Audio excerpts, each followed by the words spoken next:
If you've been in the planner community for a little bit, you've probably heard about the elusive planner piece, how to achieve it, how to keep it, if it even exists. Today I'm going to talk to you about my planner journey, my thoughts on planner piece, and finally I'll go through my system. Before we get started though, hi, I'm Shayna, and I am all about real planning and real life, messes, imperfections, and all.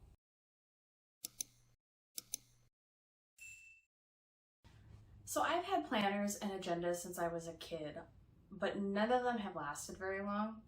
I joined the creative decorative planner community mid-2015, and I did what most of us probably did. I found out real quick that there were all kinds of planners and styles I had never seen before, and I wanted to try them all.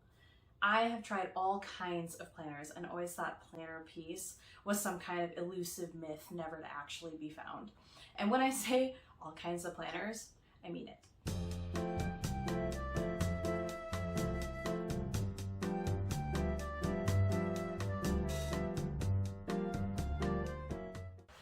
I felt what was close to peace in a single planner. I felt what was close to peace in multiple planners at once, and I found what worked for specific things, like specific topics and stuff.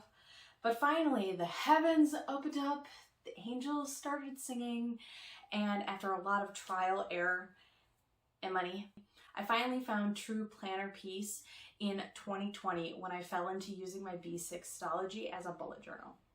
After trying all kinds of styles and systems in my Stology and having the book recommended to me multiple times, I finally read The Bullet Journal Method by Ryder Carroll. It took me a while, but what I took away from that book is that if you have peace in your system, that's all that matters. Take the whole system from the book, make it work for you, decorative, minimal, somewhere in between, it does not matter.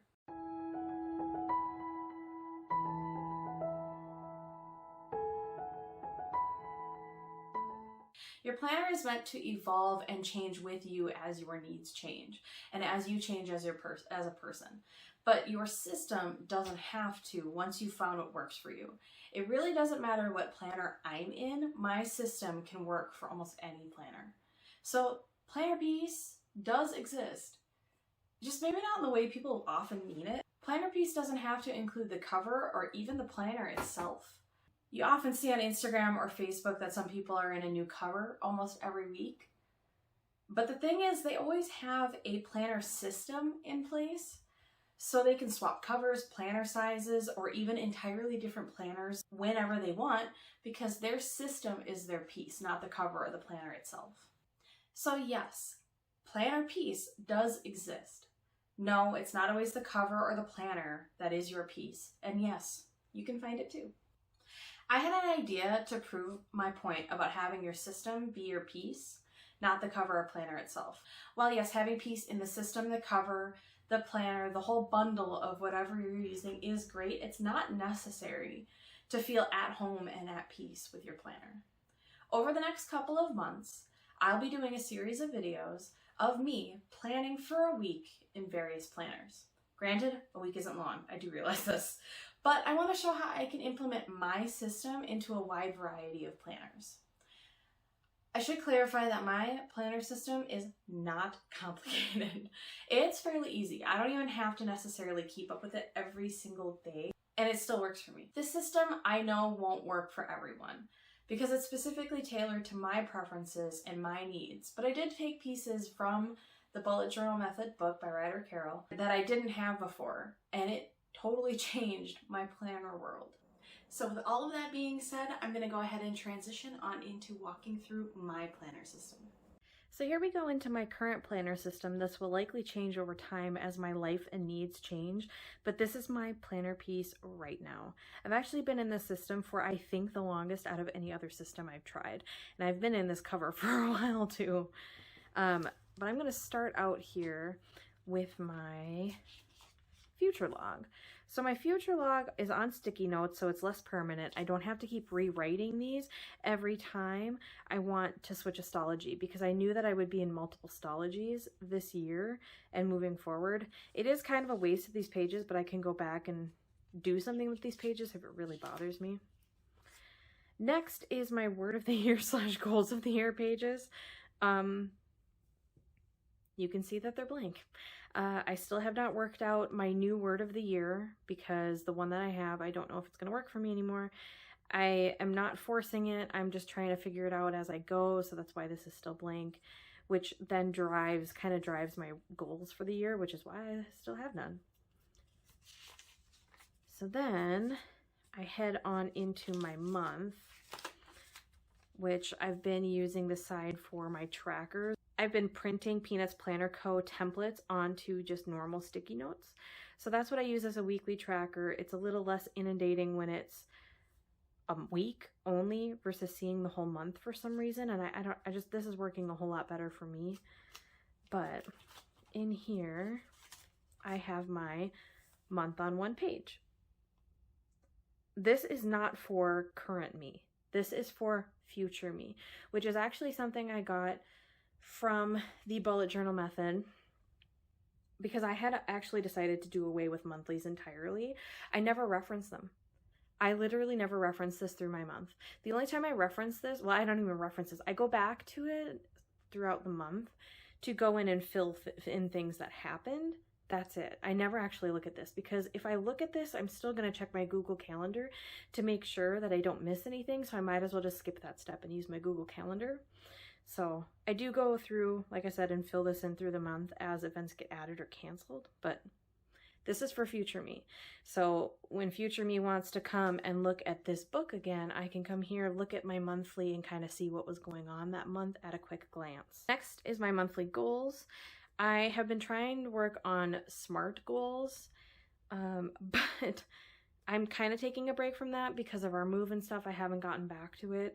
I'm planning on it, but right now I'm just keeping my goals fairly easy. And then I have my monthly tasks page. This page, or this, not page, but section. This section gets a little bit more use usually. I'm not using it as much right now because I've been usually just getting things done right away, not migrating it. I'll come back to that later though. Here is my spending log to keep track of my spending, obviously. And then I go into my weeklies. My weeklies, I have a hard time explaining this sometimes. So my weeklies, I was actually going to do without weeklies, kind of like my monthlies. But I found that when I wasn't doing my weeklies, I kind of forgot what was going on each week because I didn't reference my monthly in here, and referencing it on my Google Calendar for some reason wasn't the same. So what I actually use these weeklies for is to write events and things down, because writing it down, just the physical act of writing it down, helps me remember these things are supposed to happen. Whereas if I don't write these things down, I forget most of these things. I go through my dailies and I sometimes reference this. Honestly, I still kind of go back to my Google Calendar. So this is really just for me before the week begins, for me to see a straight overview of just that week. Then I go into my dailies. So for my dailies, I try to set them up the night before. Sometimes I set them up the day of. So like instead of setting this up on Thursday, since this is Friday, I would set it up Friday morning.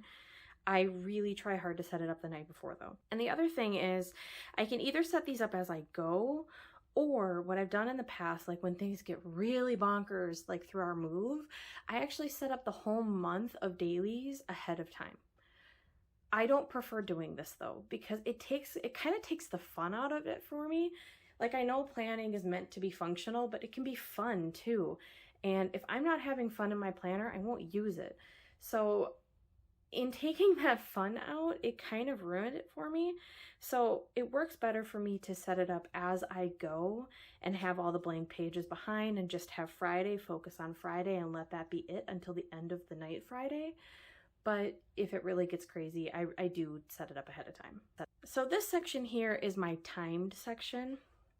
I do put events here that happen, like if I have pre-scheduled events, I will add them in here and usually kind of mark them with a dot or something, like a dot sticker.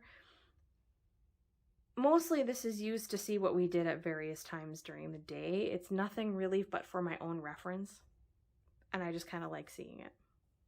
My next section is my tasks section.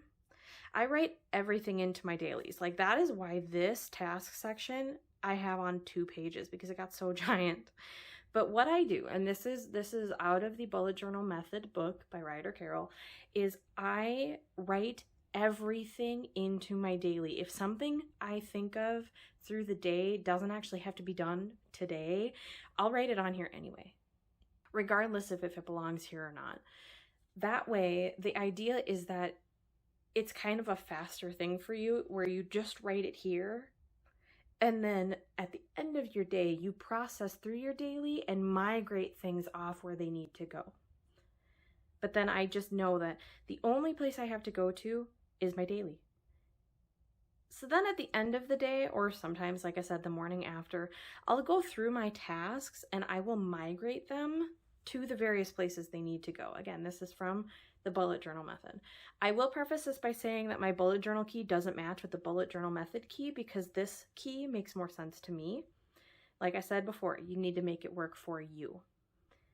If a task is not complete, but is something I would like to complete on the next day, I do this greater than symbol and I write it in on the next day. Now, if a task isn't complete and it's not something I need to do the next day, I will do a less than symbol and then I will write it in on this monthly tasks page.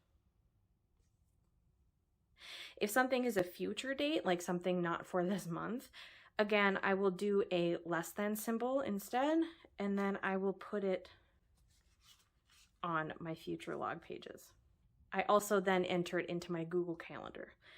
I really do use my Google Calendar heavily, and I never ever reference the month on one page. Like I said, that is for future me. So at the end of the month, I'll come back to my monthly tasks page here, and I will migrate any undone tasks to my next month's monthly task list. Essentially, this serves as my inbox for items that I would like to complete soon. I do keep some date tasks elsewhere in a place that I don't need to reference daily. I really try to focus this everyday carry planner on things that I actually am going to need sometime soon. If it's something that doesn't have a date, not anything I'm going to care about anytime in the near future, just something I want to keep in mind for later, I'll either add it to my Pocket Rings reference planner or I'll actually add it to my Notion page. By not having that kind of information in here, I then don't have to keep rewriting it stology to stology, so it does essentially save me time. So next is my journaling section. There's really not much to say about the section. I journal about my day, usually in kind of a semi-vague way because I do share my daily pages on social media, but it works for me to still be semi-vague. It's fine for me. I don't often need extensive journaling, but if I do, I have other separate journals for that, or I can actually just take a random page in here. Like, you know, instead of this currently inked page, I would journal in here and just not share it on Instagram or YouTube or whatever. If I put it on YouTube, I'll cover it up. Once I'm done with this section though, once I'm done with the writing, I don't really do anything with it. So the other thing that I have started doing is a homeschool section. So what I end up doing is I go through my curriculums, I write down all the various things I would like us to complete that day in my planner. So I've actually started doing 2-page dailies, and I'll write it into my planner here. It's really just a simple checklist. I do have a digital Trello board that I use to process each week to know what items we need to buy or what books we may need to get. That's more for pre-planning, whereas this is for like daily planning. When I'm processing my end of the day, I'll write what we accomplished into my separate A5 stology homeschool planner, and then I'll also mark it as completed in my Trello planner. Seems like kind of a waste of time to keep it in so many places, but my A5 is actually for record keeping, not daily planning. So updating it on days we do homeschool is enough for me. Since I mentioned on days we do homeschool, I should say that if I set up a daily with homeschool stuff, but we don't actually complete it on this day, so this is Friday the 9th. If I wrote this stuff in on Friday the 9th, but we didn't do it until Monday, whatever the day was, I'll end up writing in the date right here of the day we actually completed it, and I'll just leave this page here, and I'll come back to it. Anything I do in my planner outside of these things I just mentioned is extra, although I will say I am the kind of person who needs my planner to be cute. If it's not cute to me, I'm not going to use it. I know that about myself, which is why I add decor, washi, stuff like that. I hope this video was helpful. Make sure you like and subscribe so you can follow along with the madness of me putting my planner system to the test. With that being said, let me know in the comments if you have ever had planner piece. If you haven't, let me know what you think your planner piece would be. And if you have any questions or want to see anything a little more up close or want a better explanation of my system at all, let me know in the comments too. As always, thank you so much for being here. I always greatly appreciate it, and I'll see you in my next video. Bye.